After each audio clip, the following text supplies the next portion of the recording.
Breaking news, Nigerians.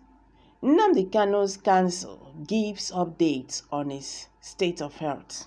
The lead counsel for the leader of the indigenous people of Biafra, Nnamdi Kanu, Mike Ozekhome, son, has raised an alarm over the condition of health of the IPOB leader. My people, this one don't pass, be careful. Nigerian government actually have a plan against this man. Now, they want to carry it out. But this is a dangerous game. They should not bargain it. They should not just attempt it. You understand? Since 3 days now, Nnamdi Kanu lawyers have been crying out. They tell Nigerian government, say, Nnamdi Kanu is in a very, bad condition. Talking about his health. You understand? His heart is failing him. He gets heart failure and all that. They can't talk saying Nnamdi Kanu needs surgery, urgent one, heart surgery, to replace a valve, which was caused by this Nigerian government through the torture he went through in Kenya and Nigeria. Now, no say Nnamdi Kanu talk say, when they kidnap him for Kenya, they come chain him on the floor for good 8 days. He was there. He was being tortured by the Nigerian government and all that. He was tortured, chained on the floor for good 8 days, no food, because they just want to finish him. And they talk this thing, I don't they talk this thing, don't they? Say, if not because that the God is by this man's side, by now Malami for don't accomplish his mission against him. And if you listen carefully, what Nigerian president said yesterday, you now understand the reason why they are still holding Mazi Nnamdi Kanu, despite court judges that I beg your pardon, court judgment that discharged and acquitted him, despite the UN orders that said the Nigerian government should release Mazi Nnamdi Kanu unconditionally and as well compensate him for the unlawful abduction. Yes, I like using that word. I don't like using arrest, because Kanu was not, I can't say that was how to go about arresting someone. The extradition that was carried out by Malami was not, he did not go to the due process. He just go kidnap and come. Say when they talk extraordinary rendition, it will come be like one kind big thing. Malami went and kidnapped Nnamdi Kanu from Kenya to Nigeria, and it's a serious offense. You should know that that is a serious crime, even before international community and the local laws. But the fact that when someone is desperate, they think, well, whether I even know, say that thing, na big crime, who knows?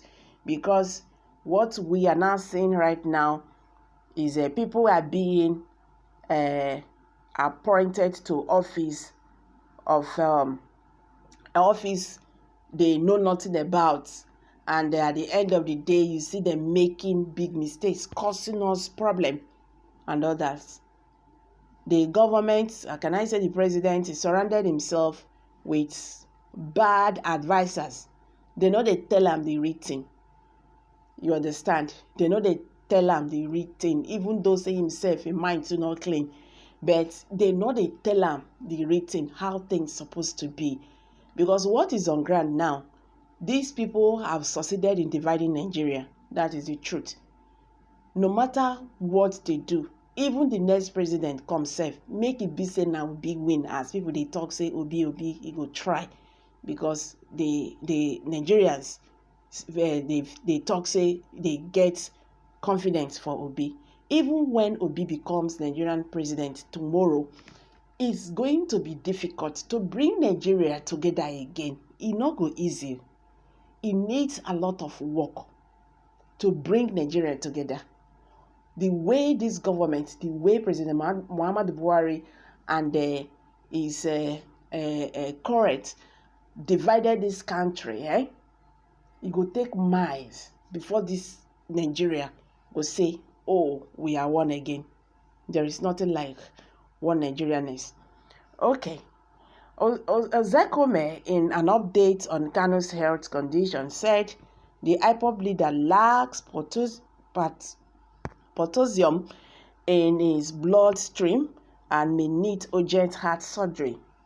The lawyer disclosed that he and his team of over 18 lawyers signed a notice of application for an order of judiciary review, Order 34, in the Federal High Court in Abuja Judiciary Division, Abuja.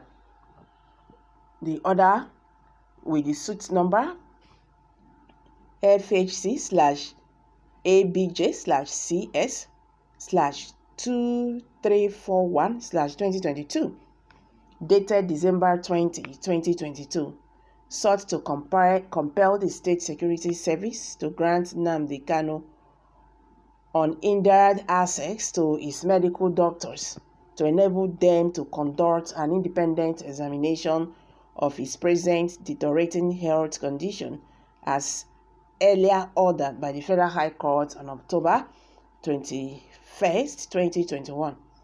Ozekhome also prayed the court to grant leave to Kanu to compel the DSS to avail with him all his medical records from June 29, 2021 to date, including but not limited to the admission records, the medical and clinical records, nursing notes, observation charts, and documentations during treatment or stay in the hospital, laboratory test results, pharmaceutical records, radiological scan, images and reports, blood transfusion records, and physiotherapy and rehabilitative treatment records, among others.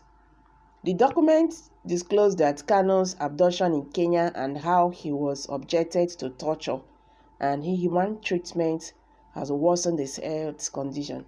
According to Ozekhome, Kanu suffered a mid-cardiac arrest before he was smuggled back into Nigeria, noting that his health condition has continued to take a downward spiral since then.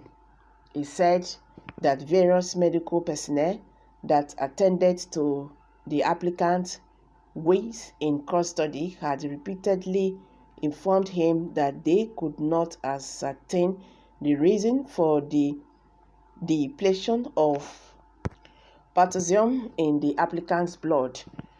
That's on various occasions. The medical personnel brought by respondents took the applicant's blood sample and allegedly transported same to South Africa for screening, and up to the present,